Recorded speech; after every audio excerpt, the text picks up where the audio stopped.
Okay, good morning dear students. നമുക്ക് ഇന്ന് discuss ചെയ്യാനുള്ളത് ഫ്രം ജനപദാസ് ടു എംപയർ എന്നുള്ളൊരു ഭാഗമാണ്. അപ്പോൾ നമ്മൾ നേരത്തെ ഡിസ്കസ് ചെയ്തതിൻ്റെ ഫോളോ അപ്പ് ആയിട്ട് തന്നെയാണ് ഇതിൻ്റെ ഭാഗം വരുന്നത്. ജനപദാസ് എന്ന് പറയുമ്പം 16 ജനപദാസ് ഉണ്ട്.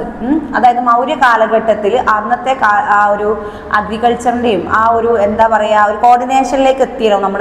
പ്രീ ഹിസ്റ്ററിയിൽ നിന്ന് നമ്മൾ പഴയ പ്രാചീന ഇന്ത്യൻ സമൂഹം കുറച്ചും കൂടി സിന്ധു നദീതട സംസ്കാരമൊക്കെ നമ്മൾ പറഞ്ഞു. നമ്മൾ പിന്നെ ആർക്കിയോളജിസ്റ്റുകളിലെ RD Banerjee, Charles Marshall, Alexander Cunningham ഇവരൊക്കെ പ്രൂഫ് കണ്ടുപിടിച്ചിട്ടാണ് നമ്മൾ ഇത്രയും അങ്ങനെ മുന്നോട്ട് വന്നത്. പിന്നെ നമ്മൾ പഞ്ചാബ്, രാജസ്ഥാൻ, പിന്നെ ഉത്തർപ്രദേശ് അങ്ങനെ കുറേ സംസ്ഥാനങ്ങളിലൊക്കെ നമ്മൾ ഈ സിന്ധു നദീതടം വ്യാപിച്ചിരുന്നു. അതിൽ പഞ്ചാബിലുള്ള ഒരു ഹാരപ്പ എന്ന് പറയുന്ന ഒരു സ്ഥലം, അതിലൊരു സംസ്ഥാനത്തിലുള്ള ചെറിയൊരു സ്ഥലമാണ് ഹാരപ്പ. അവിടെ നിന്നാണ് നമ്മളത് പ്രൂഫ് കിട്ടിയത്. അതുകൊണ്ടാണ് ഇതിൻ്റെ പേര് അങ്ങനെ വന്നതെന്നൊക്കെ നമ്മൾ പറഞ്ഞു. അപ്പോൾ നമ്മൾ പറഞ്ഞു വന്ന ലാസ്റ്റ് നമ്മുടെ പ്രീ ഹിസ്റ്ററിയിൽ മൗര്യ കാലഘട്ടം എന്ന് പറയുന്നൊരു കാലഘട്ടം ഉണ്ടായിരുന്നു. അവിടെ നമ്മൾ മൗര്യ രാജാക്കന്മാർ ഭരിച്ചിരുന്നു. ആ സമയത്ത് നമ്മുടെ ടൗൺ പ്ലാനിങ് ഉണ്ടായിരുന്നു. ഓരോ ടൗണിൽ ഓരോ പ്രത്യേകത. മിസ് ഒന്ന് വായിച്ചു തരാം.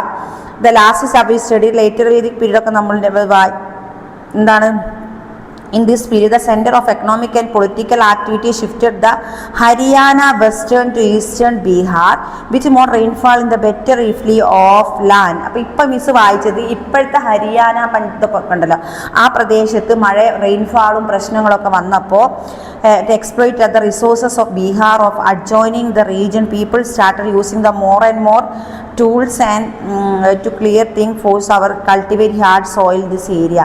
ആളുകൾ കൾട്ടിവേറ്റ് ആ ഏരിയ കൾട്ടിവേറ്റ് ചെയ്ത് കൃഷിയോഗ്യമാക്കി മാറ്റി.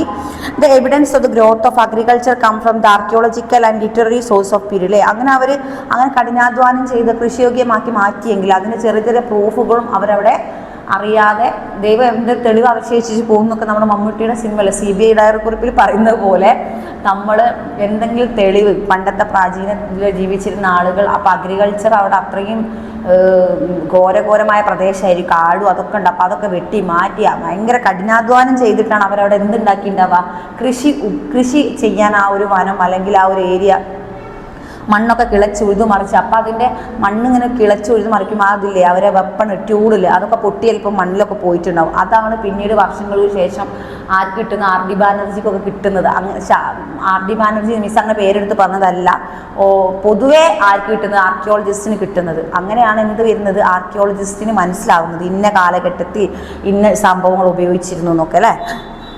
അങ്ങനെ then VP Mani other important pieces of dance of the iron of period come off from Rajghat, Kausambi, Vaishali and Sonapur. The Buddhist text the cultivation of paddy, sugarcane അല്ലേ, എന്ത് കരിമ്പ് paddy ഒക്കെ അവർ അതായത് വയൽ പ്രദേശങ്ങളൊക്കെ അവരുണ്ടാക്കി. ദസ് അങ്ങനെ എവിടെ എത്തി അവസാനം 6th century BC known as the era of second urbanization. അങ്ങനെ അവർ കഷ്ടപ്പെട്ട് ഭൂമിയിൽ കൃഷി ഉപയുക്തമാക്കി പാഡിയൊക്കെ കൃഷി ചെയ്യാൻ തുടങ്ങി. പിന്നെ പാഡി, ഷുഗർ കെയിനൊക്കെ കൃഷി ചെയ്ത് നല്ല ഉൽപ്പാദിപ്പിച്ചു. അതുകൊണ്ട് തന്നെ ആ സമയമാണ് 6th century BC. മിസ് ഇവിടെ എഴുതിയാണ് കേട്ടോ, കറക്റ്റ് 6th century BC-യിലാണ് അങ്ങനെ ഒരു അർബണൈസേഷൻ നടന്നത്. അതുകൊണ്ട് തന്നെ അതിനെന്തെന്ന് പറയുന്നു, സെക്കൻഡ് അർബണൈസേഷൻ എന്ന പേരിൽ അറിയപ്പെടുന്നു. more than 1000 years these towns developed. പിന്നെ Kausambi and Shravasti also connected with Vaishali, Kapilavastu and Kusinara, Kapilavastu, Vaishali ഇതൊക്കെ അവിടുത്തെ എന്താണ് അവരുടെ ടൗണുകളെ പേരുകളാണ്. Jataka stories tell us the traders called Magadha and Kosala, Mathura or Takshashila. Mathura was the travel Ujjayini and coastal area of Gujarat also. ഗുജറാത്തിൽ ഉജ്ജയിനി എന്ന് പറഞ്ഞ സ്ഥലം മധുര, തക്ഷശില, ഉജ്ജയിനി, അതിൽ മധുരയാണ് കൂടുതൽ ട്രേഡ് സെന്റർ ആയിട്ട് മാറിയത്. മധുരയാണ്. Developed the trade of reflected the discovery of thousands of coins and market PMC. അതായത് coins ഒക്കെ അവിടുന്ന് കിട്ടിയിട്ടുണ്ട്. അപ്പോൾ അവിടെ അത്യാവശ്യം വ്യാപാരം നടന്നിട്ടുണ്ട് എന്നാണ് മനസ്സിലാക്കേണ്ടത്. The improvement of agriculture, development of trade, money and urbanization had an impact on society. എങ്ങനെ ഈ അർബണൈസേഷൻ നാഗരികത എന്ന് പറയില്ല, ഈ ഒരു പുനർനാഗരികത വരുമ്പം Buddhism, improvement of agriculture, Buddhism and Jainism അതിലൊക്കെ പ്രൂഫ് അവിടുന്ന് കിട്ടിയില്ലേ.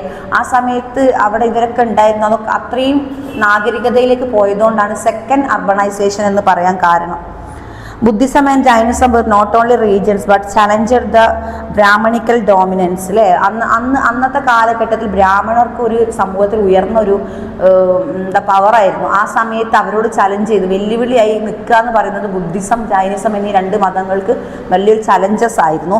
According to the Buddhist source more than 62 philosophies furnished in this period. That is, the sect was known as Ajivika and was founded by Makhali Ghoshal. And Ajivakas were very popular in Magadha in the 3rd century BC of Mauryan king. Maurya രാജാവിൽ അജ്വിക എന്ന് പറയുന്ന king വളരെ അവർ ബുദ്ധമതത്തെയും ഉൾക്കൊണ്ട് ജീവിക്കാൻ. പക്ഷേ ആ സമയത്ത് ബ്രാഹ്മണർ അല്ലേ, ഏറ്റവും ക്ഷത്രിയർ ബ്രാഹ്മണ ആ ഒരു കാലഘട്ടം ആയതുകൊണ്ട് തന്നെ അവർക്കായിരുന്നു പവർ. അപ്പോൾ ഇവരെ ഭയങ്കര ബുദ്ധിമുട്ടായിരുന്നു. Several caves in honour of Ajivikas monk, പല പല ഗുഹകളിലും ഈ അജ്വികാസ് എന്ന് പറയുന്ന അദ്ദേഹത്തിൻ്റെ സമയത്തുണ്ടാകുന്ന ബുദ്ധ ജൈനാസ് കുറേ പ്രൂഫ് അന്നുണ്ടായിരുന്നു എന്ന് പറയുന്നു. Doctrine of Jainism and Buddhism, അതായത് വർത്തമാന മഹാവീര ദാസ് ഫൗണ്ടർ ഓഫ് ജൈനിസം. ആരാണ് ജൈനിസത്തിൻ്റെ ആള്? വർത്തമാന മഹാവീര.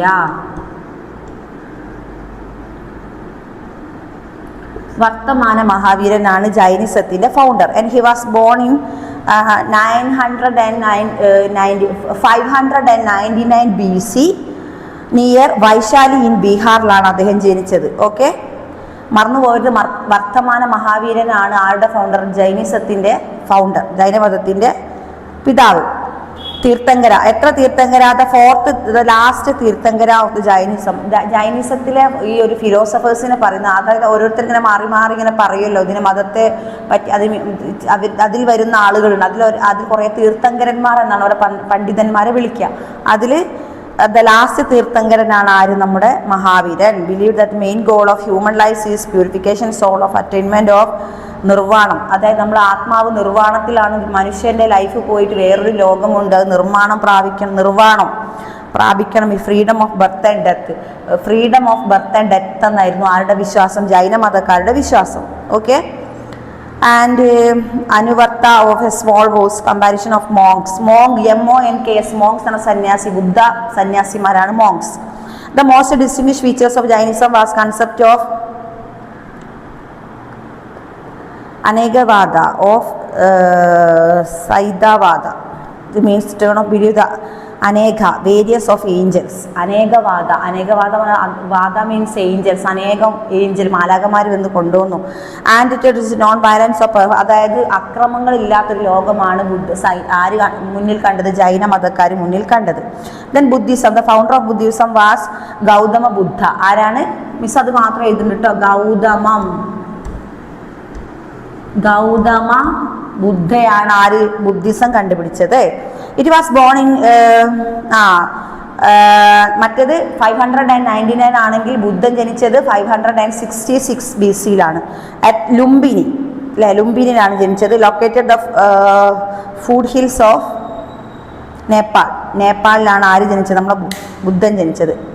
വർത്തമാന മഹാവീരനാണ് ജൈനൻ കേട്ടോ. And the left palace of the search of the attain knowledge of Bodhgaya എന്ന സ്ഥലത്ത് വെച്ചിട്ടാണ് അദ്ദേഹത്തിന് ബോധമുണ്ടായത്. ബോധം നല്ലൊരു ബോധോദയം എന്നൊക്കെ പറയും. ബുദ്ധൻ എന്തുണ്ടായ പെട്ടെന്ന് വീണതാണ്. ആൻഡ് വാരാണസിയിൽ വെച്ച് ഫസ്റ്റ് സെർമൺ ഇൻ വാരാണസി വെച്ചിട്ട് അദ്ദേഹത്തിന് ബോധം. ഇത് Shivan known as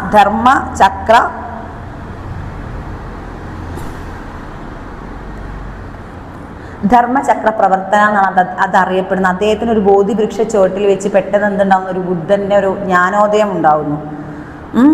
it also establish the സംഘ here. He died in age of 80.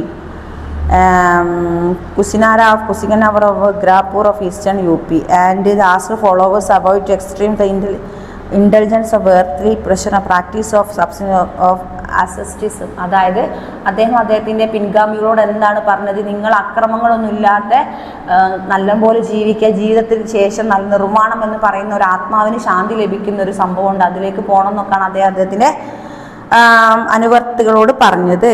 Buddha use to Pali language. അദ്ദേഹം ഏത് യൂസ് ചെയ്ത ലാംഗ്വേജ് ഏതാണ്? പാലി ഭാഷ. അത് ചിലപ്പോൾ എക്സാമിന് നിർബന്ധമായി ചോദിക്കും. പാലി. ഓക്കെ, പാലി ഭാഷ.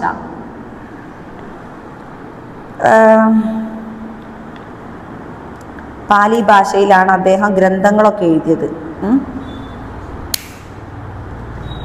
And the propagation in the first council during the region of Kanishka, Buddhism split into major sects of Himalaya and അതായത് കനിഷ്ക അദ്ദേഹം കനിഷ്ക മഹാരാജാവിന് ബുദ്ധനെ വളരെ ഇഷ്ടമായിരുന്നു. And Buddhism Buddhism weak and 7th century ആയപ്പോഴേ ബുദ്ധിസം ഡിക്ലൈൻ, ഏകദേശം വീക്ക് ആവാൻ തുടങ്ങി.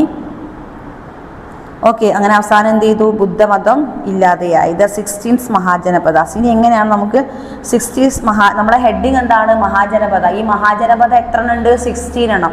അത് എവിടുന്ന് വന്നതാണ്, എന്താണെന്ന് നോക്കാം. The 16th BC not the period of socio economic and religious development but also witness new political development. It is later Vedic period as we have seen earlier to people to agricultural. നമുക്കറിയാം പിന്നീടാണ് ഈ മഹാജനപദാസ് എന്നുള്ളൊരു concept വരുന്ന സമയത്ത് അഗ്രികൾച്ചറിലും പിന്നെ